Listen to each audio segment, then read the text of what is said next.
Olá, participante.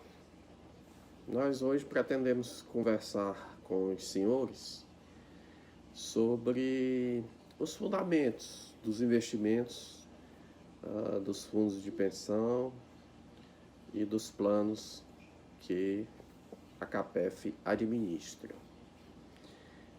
O Marcos, o nosso diretor de investimento, ele já gravou alguns vídeos sobre os reflexos, os impactos da crise nos ativos financeiros e, por consequência, nos ativos dos planos BD e CV administrados pela CAPEF. O nosso objetivo hoje é um pouco diferente. É ter uma conversa com os senhores, digamos assim, antecedente à crise. A gente conversar sobre fundamentos de investimentos, né? Como é o processo de investimento de um fundo de pensão, como é que ele se desenrola, como é que são as decisões, quais são as informações, as premissas que são utilizadas para as alocações dos investimentos de um fundo de pensão. Nós decidimos gravar este vídeo porque entendemos que, para os senhores compreenderem o que está acontecendo, é importante ter, lógico que a gente sabe que os senhores, a maioria dos senhores já até tem conhecimento do que eu vou falar aqui, é apenas um reforço sobre os investimentos de fundo de pensão. Se os senhores não sabem, eu já fui diretor de investimentos da CAPEF, atualmente estou na presidência. Eu já tive 2 mandatos como diretor de investimentos e sou também atuário. Então, o que eu pretendo conversar aqui com os senhores é também em função da experiência que eu tenho na CAPEF e da formação acadêmica e da formação também financeira que eu tenho no Banco do Nordeste.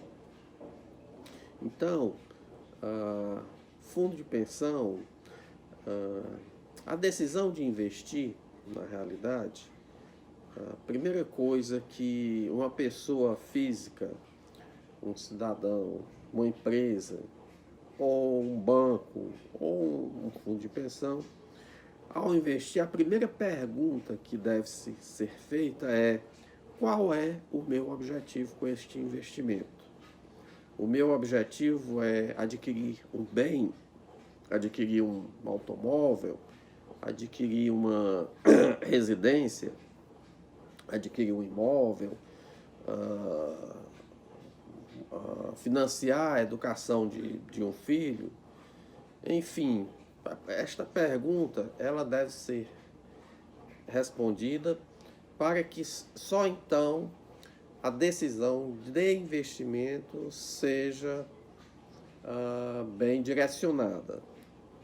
Então, por exemplo, se eu vou investir para comprar um carro, é lógico que o meu investimento para comprar um carro é diferente do investimento que eu tenho que fazer para comprar, por exemplo, uma casa, que é diferente do investimento que eu tenho que fazer para a minha aposentadoria. E a diferença desses investimentos, ele tem a ver com o tempo de atingimento deste objetivo. O tempo de atingimento de objetivo para comprar um carro é um, o tempo do atingimento do objetivo para comprar um imóvel é outro, e o tempo para atingir o objetivo de financiamento de uma aposentadoria é outro.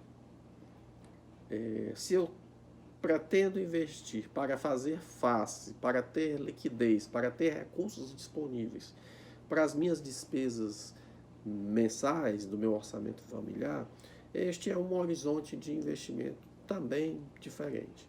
Então, fundo de pensão, em que o meu horizonte de investimento, e aí considerando o período de contribuição e o período de gozo e benefício, nós estamos falando de horizontes de investimento. Vamos falar do plano CV, por exemplo. O plano CV, O período de contribuição, são 420 contribuições, nós estamos falando de um período de 35 anos de acúmulo e capitalização de contribuições. Depois disso, nós temos mais 22 anos de renda certa prazo certo e mais algum tempo posterior aos 22 anos, que vai depender da longevidade e da sobrevivência de cada um dos participantes. Então, nós estamos falando aí de 57, 60 anos. O nosso horizonte é muito extenso. Então, nós temos que direcionar os investimentos do meu plano para ativos, para rentabilidades que proporcionem um retorno de longo prazo compatível com o meu objetivo de pagamento de benefícios de longo prazo. Então, é bom inicialmente ficar bem claro essa questão do horizonte de investimento. Então, se no fundo de pensão o meu horizonte de investimentos é de longo prazo, eu tenho que fazer macroalocações, ou dividir os meus investimentos, os recursos do plano, em diferentes investimentos, buscando sempre esta rentabilidade no horizonte de longo prazo. Quais são esses investimentos que nós temos disponíveis? Nós temos no segmento definido pelo Conselho Monetário Nacional, renda fixa, que são os títulos públicos do governo federal e títulos privados emitidos pelas empresas. Temos renda variável, que são as ações em bolsa do Brasil e do exterior. Nós temos imóveis e fundos de investimentos imobiliários, operações com participantes e fundos denominados na categoria de estruturados, que são fundos que prevêem, que estão sujeitos a maior volatilidade e maior risco.